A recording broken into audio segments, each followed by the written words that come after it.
let's start with the defense. The defense has been so awesome. You said last night before we signed off on the post-game show that the thing you were most excited to watch was Quinyon Mitchell. So you did it. How impressive was it? What were your takeaways from Quinyon Mitchell against Terry McLaurin? Terry McLaurin, the next-gen stats said 20 snaps of the two of them going up against each other, no targets on those 20 snaps. Yeah, I mean, it was really good. I think when you look at Quinyon Mitchell, the fluidity and the instincts in coverage all show up. The Eagles played a ton of zone in the game last night, and I was interested to see, like, okay, were they gonna throw anything special at Jayden Daniels? Were they gonna mix up coverages? Were they gonna disguise those looks pre-snap and change? I mean, honestly, they just went out and they said, we're going to execute our game plan. It's a short week. We're not going to put anything in crazy. Let's just go out and just play and do what we do. And they did it at a high level. You know, they were on third down. They played some quarters. They played some cover two. They played some cover one at times. But, I mean, they didn't go nuts in terms of, mixing things up and disguising. So I think when you look at Quinyon in this game, I wouldn't say, like, the thing is, the numbers, they were outstanding, and he did a great job of taking McLaurin away early in the progression for Jayden Daniels a number of times. It was a ton of zone, but it's not like they gave him a lot of help. The only time I saw like a designated double team, ironically enough, was on the final play of the game. They did a bracket coverage down in the goal line on the touchdown to Zach Ertz. But outside of that, I mean, they gave him no help when it came time to go up against Terry McLaurin. I said on Anthony's show this morning that the way Jalen Carter played, because he was outstanding, you guys discussed that on the postgame show, but it's the type of thing that you can only fully appreciate by watching it. The statistics don't necessarily show like how dominant of a performance it was, played every snap. When you went back and watched the film on Jalen Carter, what stood out to you? And was there a point in the game when you saw Jalen Carter pointing directly in your direction for doubting him over the course of the last week? Like, first of all, all I said last week was that he was not like he did not. How exactly did I phrase it? I think I phrased it that I think it's fair to say that he has not been as dominant before as this game. What, yes, before the game, I said that it's fair to say that he was not as dominant as what our preseason expectations were consistently throughout the year. But every game he had these wow moments, right? And so I think that's fair. I mean, he was excellent against the New Orleans Saints. We talked about it in the summer. Our expectations going into the season were a borderline defensive player of the year level season. Like what we saw last night was what we expected. Look, it's tough to expect that every single week from a second-year player, right? But you expected to see that more often than not. And we haven't seen it more often than that, which is perfectly fine. It's not that he's a bad player. He's still been their best player on defensive the lineman. defense, Yes, exactly. So I think when you look at Carter, what you saw last night, I mean, he played every snap, as Zach pointed out at like 5:30 this morning. ZB, I don't know how you did that, getting up that early to tweet the snap counts out. But when you look at Carter, he played every single snap. He was outstanding against the run. He was disruptive against the pass. He had 3 quick pressures in the game, which was the highest that he's had. And Next Gen Stats defines a quick pressure as a pressure in under 2.5 seconds. Now, I went back and I looked and I was like, all right, like, what was his get off time? It was actually over the course of the game. He had his slowest get off time of the season, average get offs. But look, he played every snap, right? So that's to be understood. I can't believe he played every snap. That's insane. I've never seen a D lineman in my time covering the team do that. Yeah, so he played every snap. The average get off time was down, but again, there were a number of these snaps where he's like flying off the ball, and we even saw it when we were watching the game last night during the watch along. A number of times we're like, man, the D line is just flying out of their stance. So then I went and I just looked at his like average time to pressure, and it was 1.7 seconds flat, and I was like, holy cow, like that is like really insanely fast, 1.7 seconds. So I just went and I looked, and I said, all right. For defensive tackles that have had at least 3 quick pressures this season, there have been 29 times this year where a defensive tackle has had that many quick pressures in a game. The previous low in terms of like average time to pressure was 2.03 seconds. That was Christian Wilkins. 1.7. That I mean, you're talking 0.3 seconds there. That is a huge amount of time, a huge disparity between number 1 and number 2. He was flying off the ball. I would say most of his wins came against the center or the right tackle. I would say Cosme was able to get him in pass protection more often than not. Now, obviously, he had that one win against Cosme early that helped set up the sack for Josh Sweat. But overall in this game, I mean, Jalen Carter, that was what you expected, especially in these crunch time games and these big high leverage moments. He came through in a big way.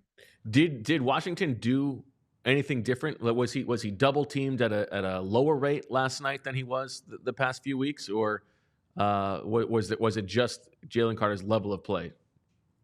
Yeah, I can look as we're talking and try and see what the double team rate was over the course of this game. But I mean, he was in terms of like the run game. They didn't do anything in particular to say like, all right, we have to take out Jalen Carter. They went out and they ran their offense. They were able to create some really efficient runs. I mean, Robinson had a really nice day. I think that Zach Bond got sucked in a couple times in terms of his gap responsibilities at times in this game. So he was able to let me see. Okay, so he was doubled 40% of the time. Actually, that was one of the lowest rates of the season for Jalen Carter. Yeah, that was his third lowest rate of the season so far. So the New Orleans Saints only doubled him on 1/3 of the snaps, 33.3, and it was actually the same exact for the Cincinnati Bengals game, 40%. So all the other games were higher than that. So yeah, the Washington Commanders clearly came into this and said, you know what, Sam Cosmi's playing at an all-pro level. We're going to leave Sam Cosmi one-on-one with Jalen Carter and feel comfortable with that. And look, in pass protection, Cosmi held up pretty well. I would say Cosmi probably had more wins against Carter over the course of the entire game, but obviously Carter was able to be disruptive more often than not. What about just generally the defense overall? Vic Fangio's plan coming into this game, you told us that they sort of kept it relatively simple in their zone defenses. What did they do to corral Jaden Daniels, especially with his legs?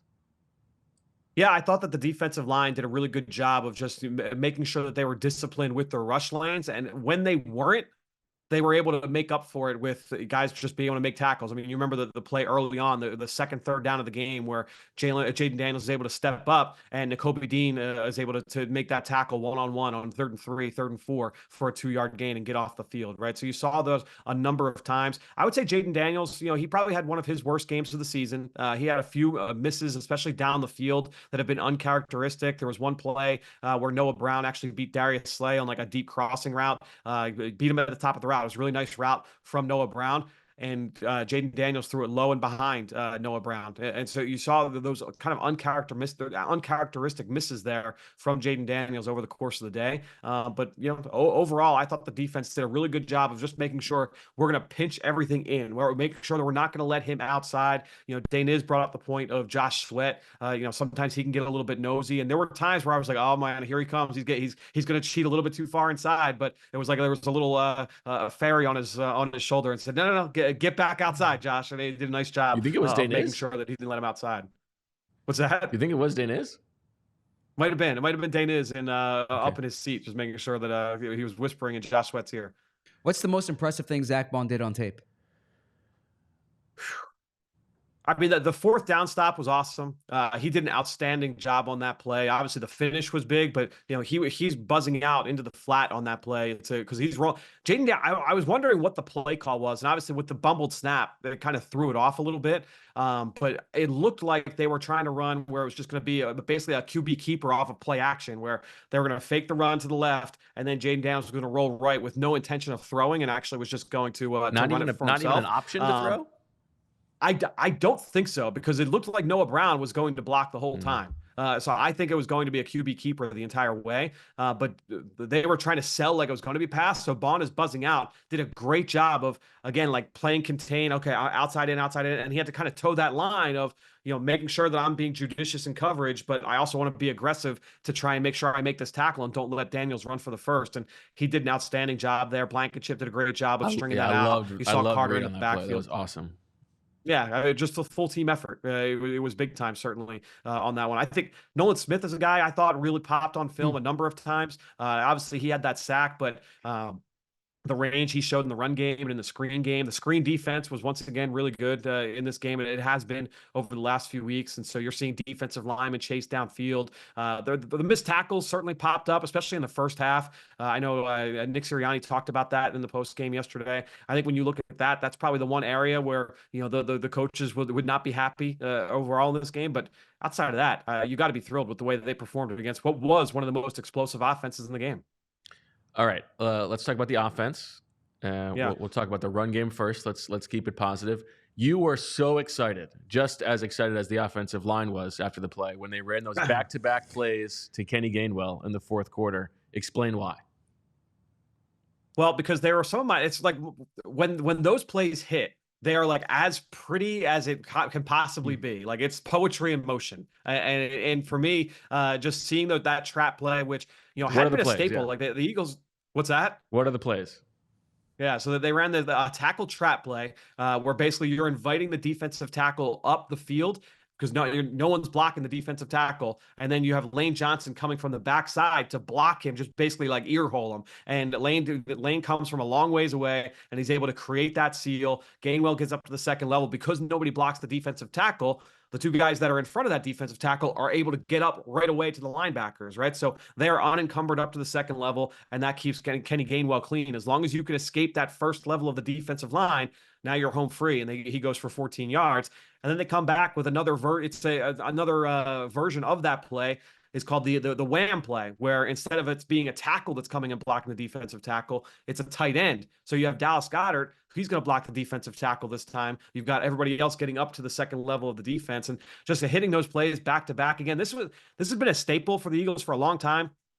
Miles Sanders hit some explosive plays in this. Jordan Howard hit explosive plays. Corey Clement, Jay Ajayi. I mean, they've been running these for a long time under Jeff Stoutland. Totally. And so it was. I was texting with somebody today. I was like, man, it feels so good to see the wham and the trap back in the Eagles playbook. It's like seeing an old friend for the first time in a long time. It was fun for me. Just seeing that last night. That's why I got so excited watching it with you, Bill, because I was like, man, they haven't run it yet this year. And I know Dane Izzo just said it on the show a couple weeks ago. Like, yeah, they used to run this wham trap, and they haven't done it yet. And I had been waiting for it, and they busted it out at just the right time. If I can ask a follow-up to that, I know you're not calling the plays, but you do have a good beat on kind of the way coaches think. So the players were saying afterwards they kind of kept that in their back pocket for that situation. What situation calls for it? Is it based on the down and distance? Is it based on the time of the game? Is it based on certain looks they might have done earlier in the game? What would be the impulse for kind of keeping it for a certain situation? Well, Zach, like when coaches say that sometimes it's good to be predictable, and it's like, all right, well, if the defense feels like they have a beat on what we're going to do, over the course of the game, you saw that Washington was getting really aggressive with their slants against the Eagles' zone rushing attack, where you had guys just flying up the field, crossing face of Cam Jurgens or Mekhi Becton, and just disrupting those zone runs. There were a lot of plays in this game where it was like, man, like if this one block hit, this would have gone for a nice chunk, but instead it went for 1 play or 1 yard or 2 yards or 3 yards. And so you could feel throughout the game, all right, like Washington kind of has a beat on it. And so again, they're really aggressive getting upfield.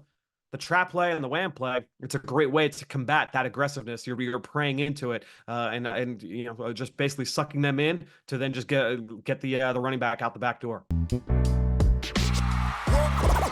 all silly like the mayor.